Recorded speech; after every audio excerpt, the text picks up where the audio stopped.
बहुत पुराने समय की बात है। एक गांव में सूखा पड़ने के कारण जीव जंतु प्यास के मारे तड़प तड़प के मर जा रहे थे।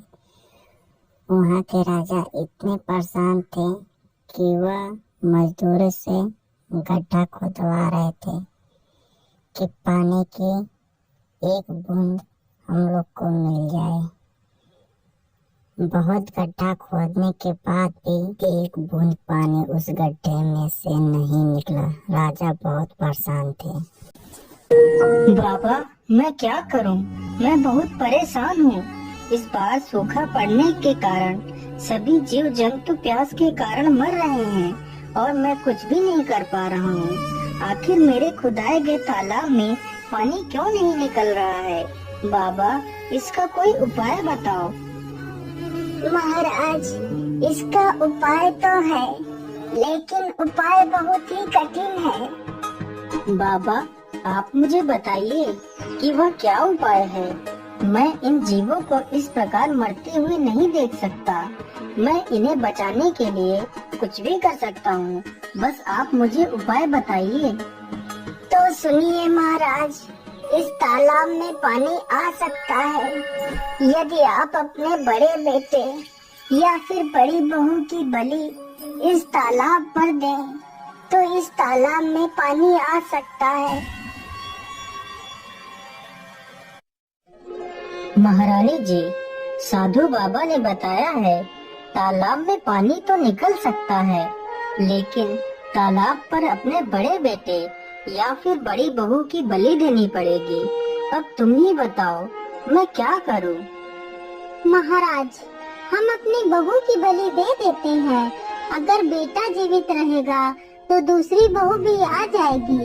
यदि बेटा ही नहीं होगा तो बहू किस काम की? राजा की बड़ी बहू छिपकर ये सारी बातें सुन रही थी। ये सारी बातें सुनने के बाद वह अपने शयन कक्ष में चली जाती है।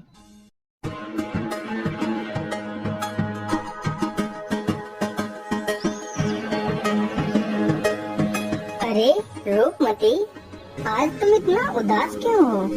क्या बात है? वैसे तो तुम मेरे आते ही खुशी से झूम उठती थी, लेकिन आज तुम इतना गुमसुम क्यों हो?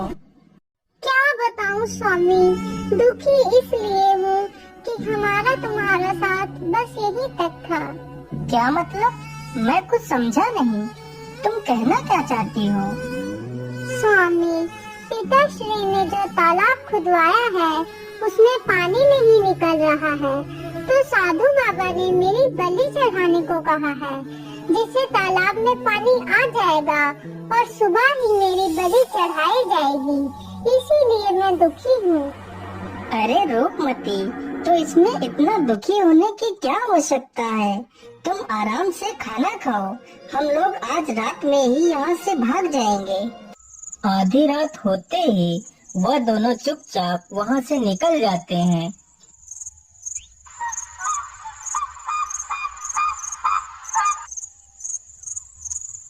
रूपमती, अब हम दोनों अपने राज्य से काफी दूर आ गए हैं। चलो अब हम यहाँ पर थोड़ा सा आराम कर लेते हैं। फिर वे दोनों वहीं पर सो जाते हैं।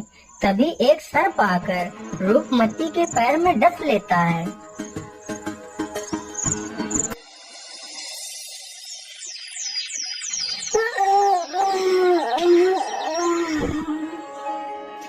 बहुत अच्छी नींद आई। चलो रूपमती। अरे ये क्या? रूपमती, तुम्हें क्या हो गया? हे ऊपर वाले, तुमने ये क्या कर दिया? मेरी रूपमती को क्या हो गया? अब मैं क्या करूँगा? मैं तुम्हारे बिना नहीं रह सकता रूपमती। हे भगवान, मुझे भी मार डालो। जिसके लिए मैंने घर छोड़ा, अपना परिवार छोड़ा, वही मुझे छोड़कर चला गया। हे भगवान, मुझे नहीं जीना है, मुझे नहीं जीना है। अरे बेटा, तुम क्यों रो रहे हो? तुम्हें क्या हुआ? बाबा, मेरी मदद करो बाबा। मेरी पत्नी को सर्प ने डस लिया है, मेरी मदद करो। अरे बेटा, तुम शांत हो जाओ। मैं तुम्हारी पत्नी को जीवित कर सकता हूँ, लेकिन याद रहे तुम इस घटना के बारे में किसी को नहीं बताओगे। यदि तुमने किसी को बताया तो तुम्हारी पत्नी की मृत्यु हो जाएगी। ठीक है बाबा, मैं किसी को नहीं बताऊंगा बाबा। बस आप मेरी पत्नी को जीवित कर दीजिए। तो ठीक है बेटा, यह जल हाथ में लेकर 3 बार बोलो कि मैं अपनी आधी उम्र अपनी पत्नी को देता हूँ। मैं अपनी आधी उम्र अपनी पत्नी को देता हूँ। मैं अपनी आधी उम्र अपनी पत्नी को देता हूँ। मैं अपनी आधी उम्र अपनी पत्नी को देता हूँ। बेटा, अब इस जल को अपनी पत्नी के ऊपर डाल दो।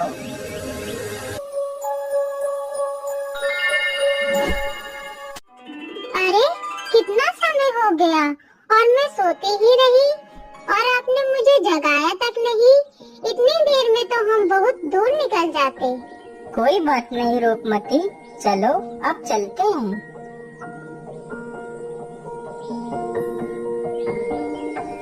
स्वामी, मुझे तो बहुत जोर की प्यास लग रही है। अब मुझसे और नहीं चला जाएगा। अच्छा सुनो, वहाँ पर देखो, वहाँ पर कोई झोपड़ी नजर आ रही है। चलो वहीं चलते हैं। हो सकता है वहाँ पर हमें कुछ पानी पीने को मिल जाए। अरे भाई, हम लोग बहुत दूर से आ रहे हैं, क्या हमें कुछ पानी पीने को मिल सकता है? हाँ भैया, क्यों नहीं, कुआं वहाँ पर है, चले जाओ और पानी निकाल कर पी लो। रूपमती, तुम यहीं पर रुको, मैं अभी पानी लेकर आता हूँ। अरे, इतनी सुंदर स्त्री होकर भी तुम यहाँ वहाँ कहाँ भटकती घूम रही हो? क्या बताऊं भैया, यह तो मेरी फूटी किस्मत है जो मैं यहाँ वहाँ भटक रही हूँ। फिर रूपमती उसे अपनी पूरी कहानी सुनाती है। अरे राम राम राम, यह तो बहुत बुरा हुआ आपके साथ, लेकिन आज नहीं तो कल जब आप अपने राज्य वापस जाएंगी तो वह राजा तुम्हारी बलि जरूर चढ़ा देगा।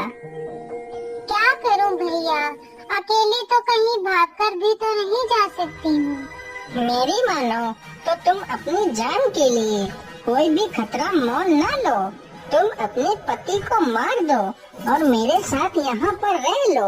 यहाँ तुम्हारी जान को कोई खतरा नहीं होगा। हम दोनों आराम से यहीं रह सकते हैं। लेकिन मैं उसे कैसे मार सकती हूँ? तुम ही मार दो।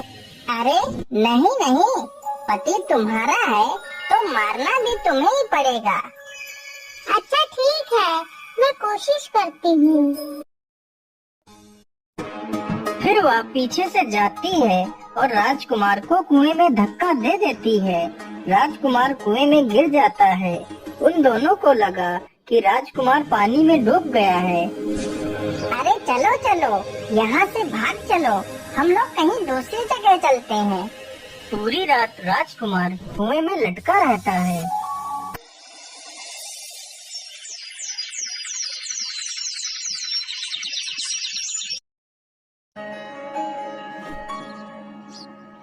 अरे हरिया, मैं पानी लेने जा रहा हूँ, तब तक तू मेरी भेड़ों को चराना। ठीक है श्यामू भैया, लेकिन जल्दी आ जाना।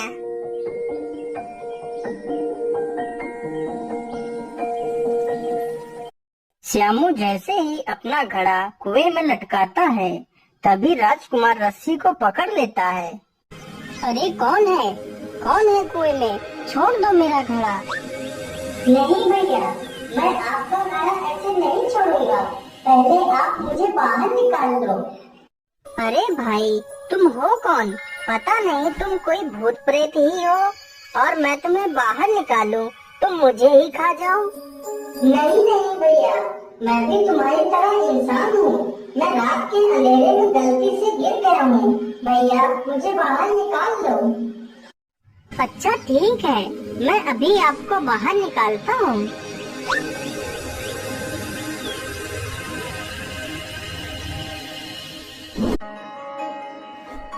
अरे भाई, परदेसी हूँ, काम की तलाश में इधर उधर भटक रहा था, तभी गलती से कुएं में गिर गया। लेकिन भैया, आपका बहुत बहुत धन्यवाद। अच्छा भाई, तो आपको काम चाहिए तो चलो मेरे साथ, मैं आपको काम दिलवाता हूँ।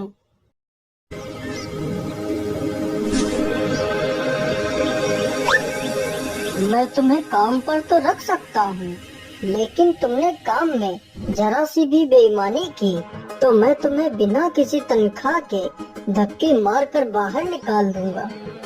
मुझे मंजूर है सेठ जी, मैं पूरी ईमानदारी से अपना काम करूंगा। उधर रूपमती को जब कोई काम नहीं मिला तो वह एक नाचने वाली चंद्रप्रभा के नाम से मशहूर नर्तकी बन गई। राजकुमार पूरी ईमानदारी के साथ अपना काम करने लगता है। इसी प्रकार कुछ दिन बीत जाते हैं। सेठ जी, राजा के घर में पुत्र ने जन्म लिया है, इसलिए राजा जी ने मशहूर नर्तकी चंद्रप्रभा को नाचने के लिए बुलाया है। इसलिए राजा ने आपको आमंत्रित किया है। अरे सेठानी जी, आज मेरे लिए खाना मत बनाना, मैं राजा के घर से दावत खाकर आऊंगा। वहाँ पर आज मशहूर नर्तकी चंद्रप्रभा आएगी। मालिक, अगर आप बुरा ना मानो तो मैं भी आपके साथ चलना चाहता हूँ। अरे नहीं नहीं, तुम नौकर चाकर आदमी वहाँ कहाँ जाओगे? राजा के घर में बड़े बड़े राजा महाराजा आएंगे, तुम उनके बीच कैसे बैठ पाओगे? अरे नहीं, ये नहीं हो सकता। अरे सेठ जी, अगर ये जाना चाहता है तो इसे क्यों रोक रहे हैं? ये भी तो हमारे बेटे जैसा है। अगर कोई पूछे तो उसे बता देना कि ये मेरा बेटा है। अच्छा, ठीक है सेठानी जी, जैसी तुम्हारी इच्छा। चलो बेटा, तुम भी चलो। चंद्रप्रभा जैसे ही नाचने के लिए आती है तो राजकुमार उसे देखते ही पहचान लेता है और चंद्रप्रभा भी उसे पहचान लेती है। महाराज, मैं यहाँ पर नृत्य नहीं कर सकती हूँ, मैं जा रही हूँ यहाँ से। लेकिन चंद्रप्रभा, तुम यहाँ पर नृत्य क्यों नहीं कर सकती? महाराज, यहाँ पर एक चोर है जिसने मेरे गहने चुराए थे। पहले आप उस चोर को सजा दो, फिर मैं नृत्य करूँगी। अरे चंद्रप्रभा, किसने तुम्हारे गहने चुराए हैं? बताओ मुझे, मैं उसे अभी फांसी पर चढ़ा देता हूँ। महाराज, ये है मेरा चोर जिसने मेरे गहने चुराए थे। सैनिकों, इसे ले जाओ और फांसी लगा दो। महाराज, मैंने इसकी चोरी नहीं की है। यह औरत झूठ बोल रही है, जबकि मैंने ही इसे बहुत कुछ दिया है। तूने मुझे क्या दिया है? चल निकल जा यहाँ से। चला जाऊंगा, उससे पहले मैंने तुझे जो भी दिया है वह मेरा वापस कर दे। मैं यहाँ से चला जाऊंगा। हाँ ठीक है, तूने मुझे जो भी दिया है वह मैं वापस करती हूँ। नहीं, ऐसे नहीं, अपने हाथ में जल लो और 3 बार बोलो कि तुमने मुझे जो भी दिया है वह मैं तुम्हारा वापस करती हूँ। तूने मुझे जो भी दिया है वह सब मैं तुझे वापस करती हूँ। तूने मुझे जो भी दिया है वह सब मैं तुझे वापस करती हूँ। तूने मुझे जो भी दिया है वह सब मैं तुझे वापस करती हूँ। अरे दुष्ट, तूने यह क्या कर दिया? तूने इस नर्तकी की जान ले ली। तू तो चोर होने के साथ साथ एक तांत्रिक भी है। नहीं महाराज, मैं कोई चोर नहीं और ना ही मैं कोई तांत्रिक हूँ। मैं बल्लभगढ़ का राजकुमार इंद्रसेन हूँ और यह कोई नर्तकी नहीं बल्कि मेरी पत्नी है। फिर राजकुमार सभी को अपनी दुख भरी कहानी सुनाता है। महाराज, मैंने इसे अपनी आधी उम्र दी थी। जैसे ही इसने मेरा दिया हुआ मुझे वापस कर दिया तो इसकी मृत्यु हो गई। ये सारी बातें सुनकर राजा हैरान रह जाता है। राजकुमार, हमें क्षमा कर दीजिए, हमें नहीं पता था कि आप इतने महान राजा के पुत्र हैं। फिर राजा अपनी बड़ी पुत्री प्रेमलता का विवाह उस राजकुमार के साथ कर देता है।